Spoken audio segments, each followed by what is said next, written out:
नेपाल की राजधानी काठमांडू में इस वक्त हालात बेहद तनावपूर्ण हैं। संसद भवन के भीतर तक प्रदर्शनकारियों का घुस जाना, पुलिस फायरिंग में युवाओं का घायल होना और पूरे देश में कर्फ्यू लग जाना, ये सब किसी फिल्मी सीन जैसा लग सकता है, लेकिन ये हकीकत है। Social media platforms Facebook, x और यूट्यूब पर लगे प्रतिबंध ने नेपाल के जेनजी युवाओं में गुस्से की आग भड़का दी है। सवाल उठता है, नेपाल जैसे लोकतांत्रिक देश में ये स्थिति क्यों बनी और आगे इसके क्या मायने हैं। रविवार देर रात से ही काठमांडू में माहौल गरमाना शुरू हो गया था। नेपाल सरकार ने अचानक सोशल मीडिया प्लेटफॉर्म्स को बैन कर दिया। आधिकारिक तर्क दिया गया फेक न्यूज़ और अफवाहों पर काबू पाने के लिए, लेकिन ये कदम युवाओं, खासकर जेनजी पीढ़ी को बिल्कुल रास नहीं आया। सोमवार सुबह हजारों की संख्या में छात्र और युवा संसद भवन की ओर कूच करने लगे। जैसे जैसे भीड़ बढ़ती गई, सुरक्षा बलों के लिए उसे नियंत्रित करना मुश्किल होता गया। आखिरकार भीड़ संसद परिसर में घुस गई, जो नेपाल के इतिहास में बेहद असामान्य और गंभीर घटना मानी जा रही है। स्थिति काबू से बाहर जाता देख पुलिस ने पहले आंसू गैस और पानी की बौछार का इस्तेमाल किया, लेकिन जब प्रदर्शनकारी पीछे नहीं हटे और संसद के भीतर तोड़फोड़ की कोशिश शुरू हुई, तब फायरिंग की गई। इस गोलीबारी में कई लोग घायल हो गए। घायल युवाओं को नजदीकी अस्पताल में भर्ती कराया गया है। सरकार का दावा है कि फायरिंग सिर्फ हवा में की गई, लेकिन विपक्ष और मानव अधिकार संगठनों का कहना है कि युवाओं को टारगेट किया गया। अब सवाल उठता है, आखिर सोशल मीडिया पर प्रतिबंध क्यों?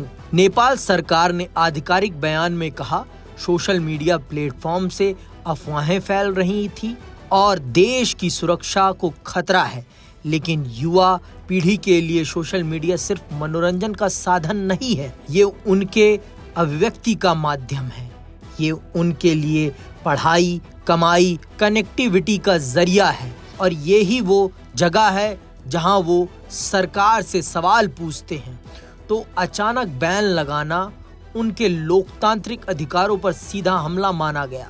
यही वजह है कि गुस्सा सड़कों पर उबाल बनकर फूट पड़ा। नेपाल इस समय राजनीतिक अस्थिरता से गुजर रहा है। वर्तमान सरकार पर पहले से ही भ्रष्टाचार और बेरोजगारी को लेकर सवाल उठ रहे हैं। सोशल मीडिया बैन का फैसला इन सवालों को दबाने की कोशिश के रूप में देखा जा रहा है। विपक्षी पार्टियों ने इसे लोकतंत्र की हत्या बताया है और संसद में सरकार के खिलाफ प्रस्ताव लाने की तैयारी कर रही है। काठमांडू समेत कई बड़े शहरों में कर्फ्यू लगा दिया गया है। इंटरनेट सेवा पर निगरानी रखी जा रही है और कई जगह मोबाइल नेटवर्क तक बंद कर दिया गया। सुरक्षा बलों की अतिरिक्त टुकड़ियां तैनात कर दी गई हैं। फिलहाल माहौल बेहद तनावपूर्ण है और ये कहना मुश्किल है कि हालात कब तक सामान्य होंगे। नेपाल में इस तरह की हलचल केवल घरेलू मामला नहीं है। भारत और चीन जैसे पड़ोसी देशों की कड़ी नजर इस पर है। भारत चिंतित है क्योंकि काठमांडू में अस्थिरता सीधा उसके सीमावर्ती इलाकों को प्रभावित करती है। अंतर्राष्ट्रीय स्तर पर मानव अधिकार संगठन नेपाल सरकार पर दबाव बना रहे हैं कि वे अभिव्यक्ति की स्वतंत्रता पर अंकुश न लगाएं। नेपाल का ये आंदोलन सिर्फ सोशल मीडिया बैन का विरोध नहीं है, ये युवा पीढ़ी की उस बेचैनी का प्रतीक है जो आज की दुनिया में अपनी आवाज दबने नहीं देना चाहती।